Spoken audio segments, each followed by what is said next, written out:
So this will be an additional aspect to this. And again, I allude to this. I try to go into it as much as possible. Um, when we're talking about ritualization and application, uh, there is something that only feels very dark, and it is. But if you were to look at it through the specter, through the scope of somebody like Michael Levin, right? If you're familiar with that, and you see it more as a biomolecular tool, right? The routing of information, the identification, that sexuality would be used as an instrument to go internally within the mechanism, because you have like this you have these amphibians, right, that, and this is really gets into Rosicrucianism when you're looking at us, that display hermaphrodite, but even able to switch sexes, right?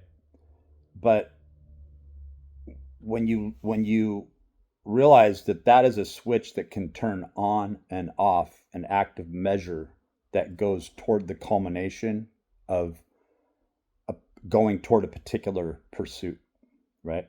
That you can, it, when worse comes to worse, that is when all other manipulation techniques are fail, and you feel like you're using your free will, this clandestine organization will go in there and mess with your sexuality.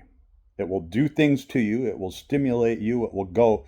You will think that something else is entering your body, and you are correct, right? It's something from the outside that permeates into the inside. And the way that, and I would say be extremely careful with this. But this gets into the occult, but it doesn't at any point say, that doesn't give credence to this woo woo frou frou application of, this is not a computational system, and that this is not technology. Because we internalize and interpret things in such a way because we're localized to the event. And we think that we are sitting in this place of God when we're running these experiments on microorganisms, right? And we don't realize that that microorganism is a part of a string of information, right? And that you are both taking away its agency, its qualia, right? When you mess with that, and there isn't another agent to jump in on that string of information, you're messing with cosmic energy that is connected, that is a throughway. And when you mess with that, you may rile up and disturb the field, even in minute micro organic areas that you think are just inconsequential, right? And so we're talking about energetic pathways. We're talking about what could be easily alluded to as microtubules, and that Hameroff and Penrose talk about, right? Where you're talking about how these aromatic amino acids have to be there at a certain time and a saturation point. When somebody is fasting and observing certain mantras and rituals, that they're putting themselves in line to the succession of this energetic field to be create. And that on some level, when you're stepping out of something and you're having to go, like now you're moving horizontally or laterally past all these throughways, right? If you look at it as a toroidal field, and you're looking at these the conceptualization of these wrapped strings mimetic sequence of number sequences, and you're in line with that, and you're breaking off. You're breaking off from from the machine. That you're still in the machine, and you're traveling laterally, diagonally, horizontally, um, and you may pass. It's like going through a house. It's like going through different houses and parties. Now, instead of taking the main streets, you're actually running through living rooms and jumping out windows. You're taking the hard way. You're going against the grain, and you're trying to break the machine.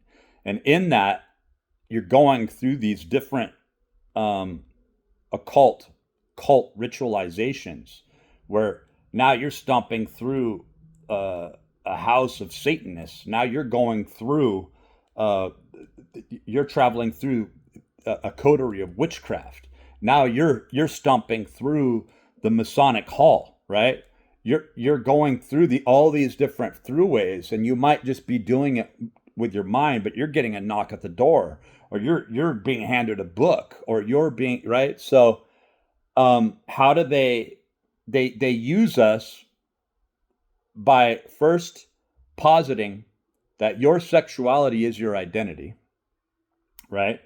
That you live in a society that supports this, that is something that's malleable and bendable to their will, right?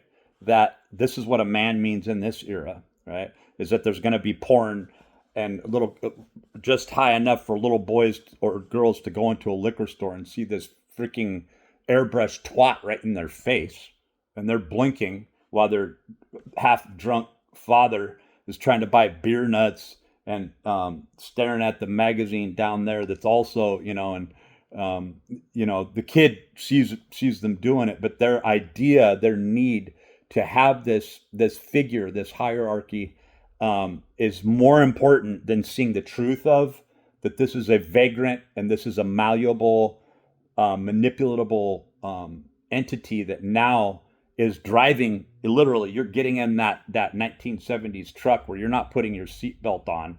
And I knew kids who were killed this way. And you're just going a few blocks, and you're slamming that old truck door, and it's barely closed, and your daddy can't wait to open up that and crack open that bottle of Jack Daniels, because mom is staying late at work, and mom's sucking this guy's dick to get ahead, and society's set up this way where she probably wouldn't have her job. And it's like all these areas of manipulation and transgression and digression to keep you on this road of perishability, so somebody else would come. So this point in time, this junction point would be set up, right, to where it doesn't care. Just like looking through that microscope, it doesn't care about you as an individual. But once you begin to place care into yourself and saying, I am an effulgent being. So when you look at, and this is not a treatise or an apologetic for Aleister Crowley, but maybe it is when you begin to look at his work, as evil as you may seem, he's breaking free from that construct, right? But you get into the areas of Babylon working, or the moon child, or the child that would come, that is in succession, is in line with it. It's saying, we want to create the Ubermensch, and we realize this is mystical cooking. This is mixing elements together that every order is against, right?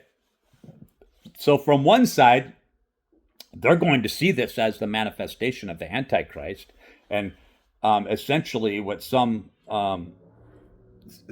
critics would say about Friedrich Nietzsche is they would say that he was naming himself the Antichrist, but he was really naming an energy that's breaking off this and seems aberrant, right?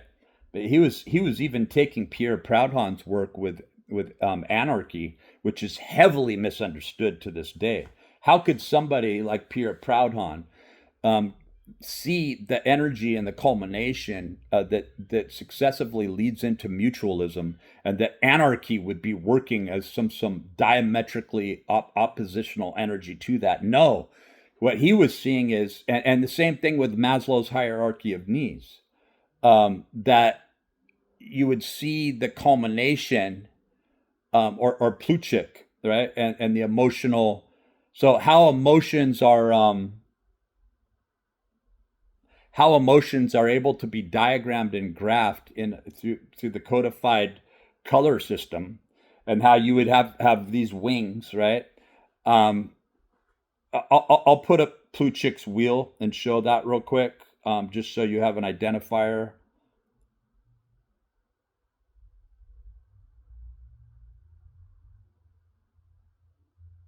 So yeah, so you have this, right? You have, and there's different. It's more or less, typically identified like this, right? I know that's not coming in too well. And then you'll have, Maslow's hierarchy of needs, which later,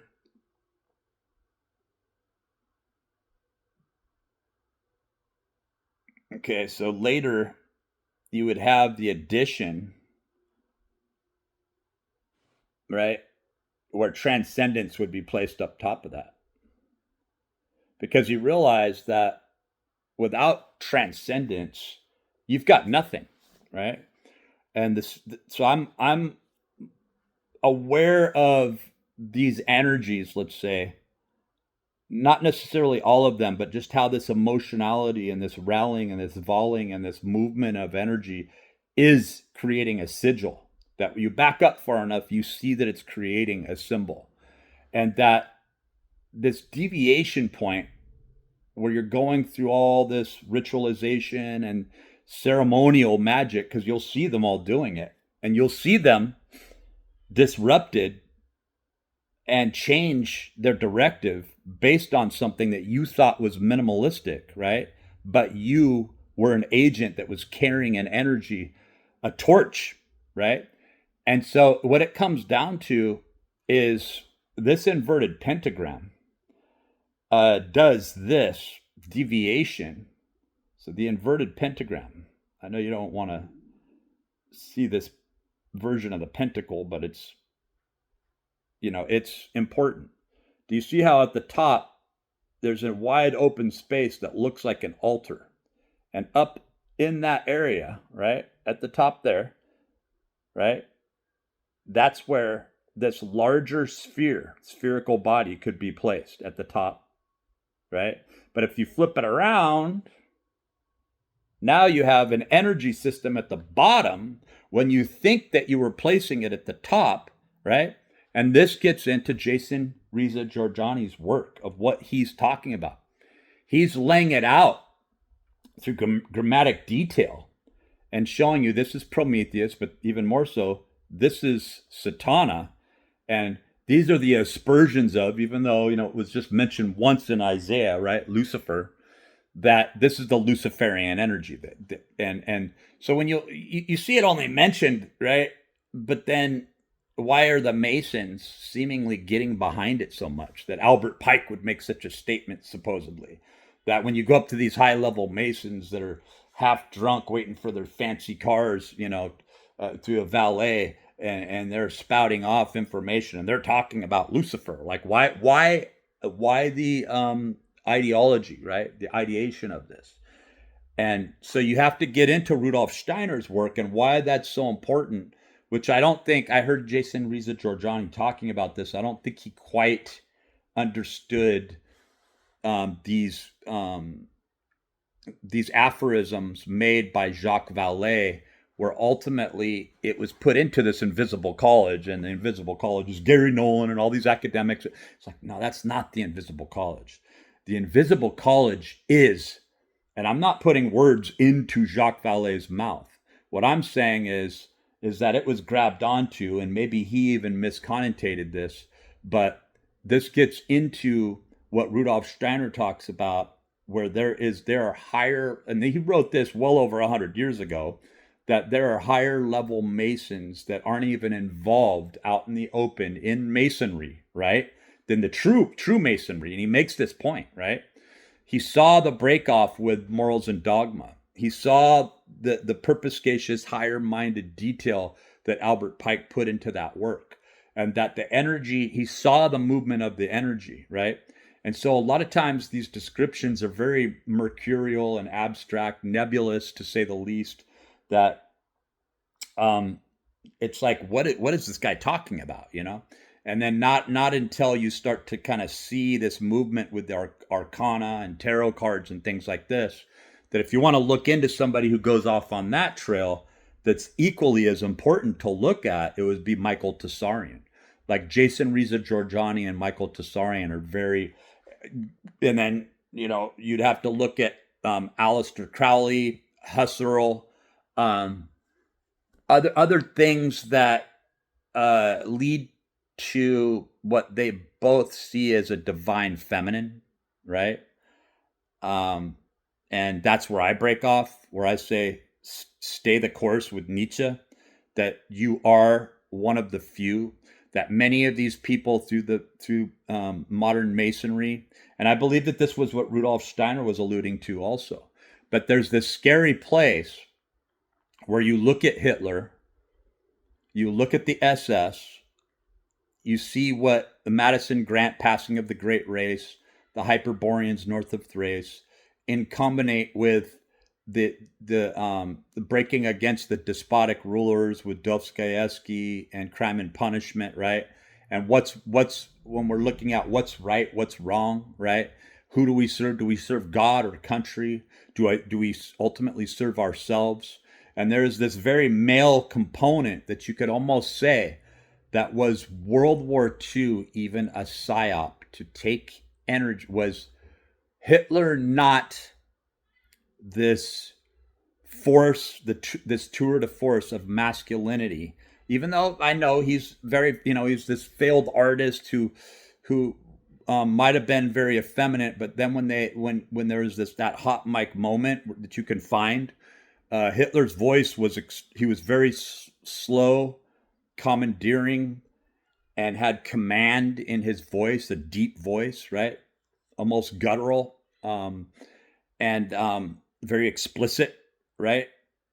But then there is this process of breakdown and mental breakdown, physical breakdown, which maybe that wasn't even Hitler at all. Maybe that was a stand-in.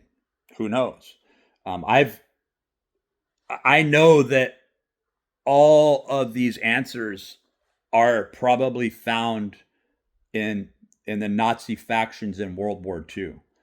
That the display of this culminated, and for a long time it was said that Hitler left the Masonic halls alone, that he left the Buddhist temples alone throughout Germany. But then you see other things that allude to something very different, right? But one thing is for sure, when you look at Mormonism, right? When you look at Christian Rosenkranz, when you look at Rosicrucianism, you see, when you look at Mecca, Islam, and you see the Shriners and this very Alibaba, you know, Middle East type thing going on there. When you look at all this, you see that there's a rock, Mecca, there's these 3 tablets delivered, that there's this information, and everybody wants to go through this aspersion of, oh, these are aliens. This is an alien delivery system, right? If it has cybernetic access to you anytime and everybody else, and that we are really just like these little tiny organisms that are able to be electrified, right? It's saying that just like the Moonchild, just like the Ubermensch, right? Just like Raskolnikov in Crime and Punishment, deliberating, and not really, there's not really a clear answer, is there, at the end of that book? That he sort of goes into this state where he was happy. He was happy being caught. He was happy spending his time in the Siberian prison. He was happy to meet with his sister. I think it was Sonia. There was Sonia and Donia. He was happy to see her and be visited. He knew that the time would come of his ultimate release.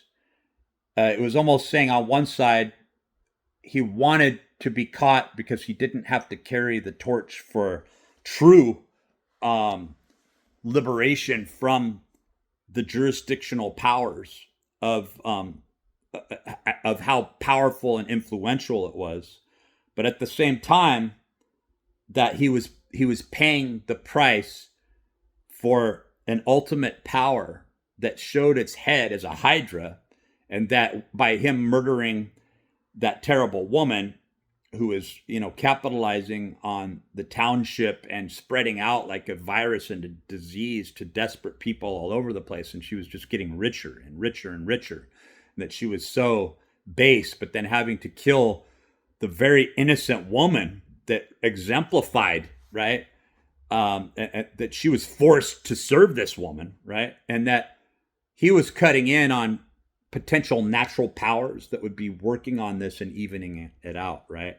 But that he was using this male brute force to go in and change things and risk his life, right?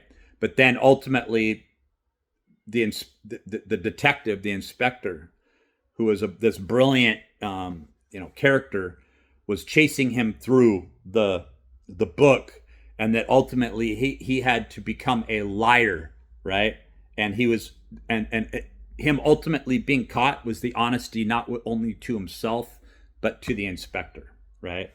That it was a statement to the cosmos, to the universe, that yes, I did this, but never was he grandiose getting up on a pulpit, right? But then you see that type of action occur when you look at the grandstand, when you look at Madison Grant passing of the great race and so forth, but and Hitler identifying Madison Grant, this New York philanthropist and so forth. But humanitarianism does such a thing also, as it gets into this murky gray area where, like, what are you really working toward? Are you working toward human liberation when human beings don't know what liberation leads to and they want to be told? Like, here you have the same thing happening and playing itself out, where Michael Segru was talking about something, in reference, I think it was Aristotle or Plato's Republic, where it's kind of like, don't you see that politicians are doing this same basic thing? That you look at these moral attributions that lead to principle orientation, but then you see exemplified as the heads of this that seem to manifest a need, a cause. So what I was talking about is AOC and Bernie Sanders out there on the campaign trail, meeting this need that Donald Trump is creating without him even realizing it, just going through this sort of dumb notion. And if you were to look at it in the future, you would think that the government was in such organization that it was manipulating all of us, but you have to be there to watch the specter of the idiocy of Donald Trump and how his gallantry to himself, right? His pageantry is playing into this, where it's actually culminating energy in the field that isn't this hyper super feminism. It's not pushing toward that. It's like, recently in the news, you have these 6 women who go up in Blue Origin. Jeff Bezos is out there watching, and he's sending these dingbats into space, right? And you think, oh, this is an ultimate display or statement of feminism, right? And then you hear all these feminists going, what the F was that? And you flip the symbol around their patch and you see it's the ram's horns. It's like unmistakable, right? And you see the inverted pentagram again. And you see on the top of that inverted pentagram might as well be the eye of Sauron, right? But you're putting an ego there, and you're following along with an ego. You're following along with a mantra that you're unaware. It's still in this ambiguous state, right? Of matter. And it has to go through those 4 states, and it's solidifying itself into, like, you go into this plasma state, all this worship, all this, the culmination of all this energy, and it's traveling through this gas solution and finally arriving at a more solid state where you're going, that is a human being that was manifested and ushered up, right, from the gas solution, the cloud of people going through act. I mean, there's going to be more of that. There's going to be more demonstrations. There's going to be violence, right? Because the entropy has to kick up, has to become this nebulous cloud, but the energy has a direction, and that's what a ray is. These rays are beaming in to where, you might see someone like Elon Musk, right? Realize himself in a final moment where he seems to be this quirky, strange, Mike Myers character, where it's like, this is a quirky, bizarre person that's flailing about. He doesn't even know how he got there, really. He's just sort of going along and playing along, but his actual agency, his consciousness is not even there. He's going through all the actions of trying to be a good person, but he doesn't even know what the hell he's doing. Something is remote controlling this guy, right? He's no different than the prior video where I was talking about Bob, a homeless man for 35 years, but he was doing the directive. He was there walking around, and you could debatably still say he was the mechanical aspect that was very Cartesian in its scope, that even goes back to more of an Aristotelian measure of, is this how physics works? Is this how mechanics works? And this is why ether is left out, and this is why physics doesn't really get, because it's like, just to say quantum mechanics, that's an aberrant field that is not taking the ether into consideration, because there is a mechanical aspect to it, but it has to reach this state of matter, right, where it becomes solid. When it is in this plasma state, it can free flow and do anything it wants. It can travel horizontally, bilaterally, through these fields, right? And through these coteries, through these Masonic hallways, and it can go where it wants to go. And yet, if it is in a state of matter, it has to enter into those halls and go through the ritualized aspect, if it wants to travel through these geographical locations, right? So that is what ether is, and that is what the mantras are, and that is what why the mind has to stay fluid through the process of discovery.